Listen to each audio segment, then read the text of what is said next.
Et attention, et... Stop. Salut. Salut. Alors, on va parler cette semaine des nouveautés de cette semaine et de la semaine dernière, puisque la semaine dernière, j'ai pas pu faire la vidéo parce que j'étais tout seul et il y avait beaucoup de monde. Voilà, donc ça a été très... Le nul. Ouais, c'était un peu compliqué. Donc voilà. Donc là, voilà, cette semaine, vous aurez la vidéo des présentations et aussi les prochaines interviews qui arrivent. Voilà, sont en cours de montage. La aussi. totale. La totale. Et on commence par la nouveauté, on en parle rapidement, donc c'est la Big Box de Narak qui est arrivée en boutique. Ça sert à rien de m'appeler, il n'y en a plus pour tout le monde, malheureusement, il fallait les précommander. C'est parti tout seul, c'est parti très vite. Ah ouais, pourtant c'est une énorme boîte. Bah oui, c'est ce que je pense tout le monde a pensé. Tout le monde s'est dit, mon Dieu, c'est trop gros, personne ne va acheter ça. Et en fait, ils ont peut-être un peu sous-estimé le nombre de fans du jeu Narak, qui est un super jeu. Et on pourra y faire rentrer tous ces extensions. Moi, je vais vous parler du coup des nouveautés de la semaine dernière. Je sais pas pourquoi je crie comme ça, parce que t'es loin peut-être. Du coup, je t'emmène dans le coin expert. Alors, on va commencer... Ah, j'ai envie de commencer par Cryptid. Alors, Twisted Cryptids, c'est... T'as vu la boîte? Ouais. Elle est... Attends, mais bouge moins vite. Tu vois, ça bouge. Ah oui, d'accord, ok. Comment on appelle ça en quand anglais? t'es gamin, les petits... C'est pas holographique. Aucune idée. J'avais regardé en plus. Je m'en veux, je le savais. Bon, bref, c'est joli. Donc avant, il y avait la mode des boîtes foil. Maintenant, ils vont faire des boîtes un peu holo comme ça. Moi, j'aime beaucoup. Par contre, c'est un jeu... on est plutôt sur du 10 ans. On est plutôt sur un public averti ou adulte, enfin de joueurs. Parce qu'en fait, c'est un jeu où vous allez devoir vous cacher. Vous avez un petit plateau au milieu. Et vous êtes des créatures qui veulent échapper aux êtres humains. Et les autres joueurs vont essayer d'attirer les humains près de votre cachette. Et vous devrez attirer les humains près des autres. Donc il y a plusieurs types d'humains. Il y a des randonneurs, il y a des scientifiques, il y a des... je sais même plus ce qu'il y a. Je me demande si c'est pas un truc genre militaire ou un truc comme ça. Okay. Et l'avantage, c'est que toi, tu as 3 points de cachette. Donc tu as 3 endroits pour te cacher, et dans chacune des cachettes, il y a un numéro, et tu retournes une carte, et en fait, quand il va falloir compter les majorités, de savoir qui a le plus d'êtres humains dans sa cachette, et ben en fait, ta carte révèle des particularités, genre en fait, les randonneurs pour toi comptent pour 0. Okay. Et du coup, les autres t'ont envoyé des randonneurs à ce moment-là. Donc il y a aussi un côté memory, parce qu'après, il va falloir se souvenir dans quelle cachette il y a quoi. Donc c'est vraiment sympa, c'est un jeu à 2 à 4. De 2 à 4, Ça se joue super vite, on est sur des parties de c'est caché. Bon, à peu près une vingtaine de minutes. Ouais, c'est ça, 25 minutes. Et voilà, moi je le recommande parce qu'il est trop bien. Ouais. Et les cartes sont belles. C'est le même... On est sur les mêmes, la même finition que sur la boîte. Alors pas la finition, on va dire, tu vas pas avoir le côté holographique, mais tu as le même design. Le côté un petit peu enfantin.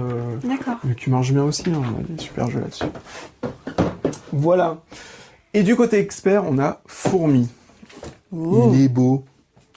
Moi j'aime bien, il y a un côté BD un peu dans le design de la boîte. Ok, parle-nous de Fourmi. Attends, je te montre. Ah ouais, gros plateau quand même. Ouais.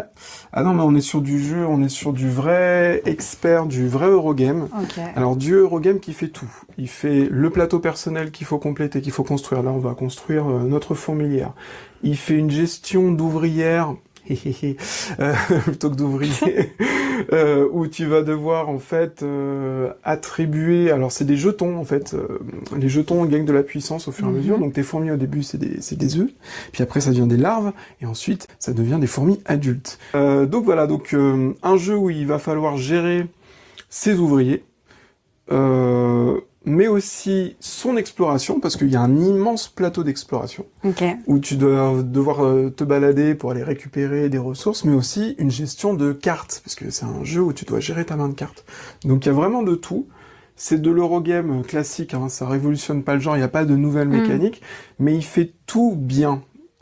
Tout est bien imbriqué. Et des nouveautés qui sont sorties en expert, on en a eu pas mal depuis le mois de novembre. Et je pense que c'est celui où j'ai envie de refaire le plus une partie. J'ai vraiment envie d'en refaire une parce qu'il y a ce côté, et si j'insiste plus sur le côté construction de ma zone personnelle, est-ce que c'est pas plus intéressant? Est-ce que j'insiste plus sur les cartes? Voilà. Ça donne envie d'essayer de plein de stratégies différentes. On est sur du magnifique matériel et voilà. Vraiment bien. Super. Il y a la reine des fourmis ou pas? Il n'y a dedans. pas la reine des fourmis, malheureusement. Oh. Non, la tristesse. Il y a tout. Il y a à peu près tout sauf ça. La beauté est dans le détail. Exactement. Et toi, du coup, qu'est-ce que tu as à nous présenter? Moi, j'ai envie de présenter la nouvelle version de Haut les mains. Pour ceux qui connaissent, Haut les mains, pour moi, c'est un jeu. C'est une valeur sûre. Il est absolument génial. Il est très marrant à faire en famille, avec les copains, avec tout le monde. C'est un jeu, en gros, de mime. Et la nouvelle version, c'est une version qui est adaptée aussi pour... donc, c'est l'édition famille, qui est adaptée aussi pour les tout-petits qui ne savent pas lire. Avant, on avait les cartes où on devait faire deviner une chanson. Donc, il y avait juste le titre, par exemple, qui était inscrit. Et donc là, on va être vraiment que sur des images. Donc, on va devoir jouer en binôme. Jouer avec chacune de ces cartes-là. Donc ici, on retrouve Fredonne la chanson. On va devoir faire mimer l'action, donc sans faire de bruit. Faire deviner un métier, mimer le sport et imiter l'animal. Donc la personne avec qui on est en binôme, il y en a une qui va piocher une carte et l'autre va devoir lui faire deviner en un temps record puisqu'on doit faire deviner un maximum de cartes en 1 minute. 1 minute, ouais. Et j'ai pas le droit de faire de bruit pour celle-là? Voilà. Je peux pas te faire imiter. Bah Ah, tiens, non. regarde. Je bouge, Un là. oiseau. Non. C'est mauvais. Ah, une pieuvre. Donc voilà, donc là on serait par exemple extrêmement nul. Mais Mon imitation était parfaite, vous l'avez non, pas mais vu, en elle réalité, était- ça pouvait. L'autre jeu, on y a joué plusieurs fois en famille. Ça peut être un peu frustrant pour les petits parce qu'on devait forcément éliminer certaines cartes. Là, c'est accessible à tous. Donc pour le sport, on va retrouver l'acrobranche, le métier comédien. Enfin voilà, il y a vraiment cette accessibilité qui est très chouette. Ça se joue rapidement. On est sur des parties en moyenne de 20 minutes. Et voilà, les gamins, ils adorent les jeux de mime. Moi, ce que je te disais là-dessus, c'était qu'en fait, par exemple, l'acrobranche, des fois, le mot, ça leur dit rien tout de suite. Oui. Et le fait de Mais voir le fait de voir l'image, l'image. tout de suite, je sais pas, il y a ce côté, ah ouais, j'ai percuté, c'est bon, j'ai compris, c'est de ça dont on parle. Ce qui peut arriver hein, pour les plus jeunes, ou Ouais. même les adultes, hein, des fois on se dit, ah, attends, le temps de retrouver, c'est quoi ce mot-là déjà? En Moi, j'ai- acrobranche, tu devrais t'en sortir. Et puis en équipe, l'avantage, c'est si vous avez des tout petits, vous pourrez leur expliquer, enfin, ils peuvent comprendre les images, et à la limite, Voilà. vous pourrez leur expliquer le nom des choses s'ils ont besoin. Fredonne la chanson, pareil, c'est quasiment que des comptines en fait. Ouais, Frère je crois qu'il y a que Jacques. ça de ce que j'ai vu. Il y a Blanche-Neige, Blanche-Neige, il y a quand du même. Disney un peu. Il en faut peu pour être heureux, vraiment très peu pour être heureux. Voilà, la Reine des Neiges, bon, a priori, tout le monde sait à peu près fredonner ça. Donc, c'est bouche fermée, bien sûr. Et puis voilà, avec un petit timer, ça va très vite et c'est toujours très chouette à faire. C'est cool. Et le deuxième, alors là, c'est pas pour les enfants. Enfin, c'est moins pour les enfants. C'est à partir de quel âge d'ailleurs? À partir de... On est sur À partir de 8 ans. 8 ans. Ouais, bah, on est Bah, pour tu l'air vois, un je peu me plus disais grand. 8 ans, donc c'est 8 ans. Le deuxième jeu, c'est Crazy Birds. Le but de Crazy Birds, c'est qu'on va devoir faire sa suite de cartes. Donc, la suite de cartes qui ira donc du numéro 1 jusqu'au numéro 9. Et d'être le premier à faire une suite qui va rapporter le plus de points. Le but, c'est de toujours être en nombre impair lorsqu'on rajoute des cartes. Donc ici, par exemple, si, imaginons, tu as ton numéro 1, tu complètes la suite, bravo à toi. Bravo à moi. J'ai bien joué. Numéro 1, ça te compte des points, numéro 2, etc. Numéro 4, vu que c'est un nombre pair au niveau du nombre de cartes, et ben du coup, tu perds le point. Non. Voilà.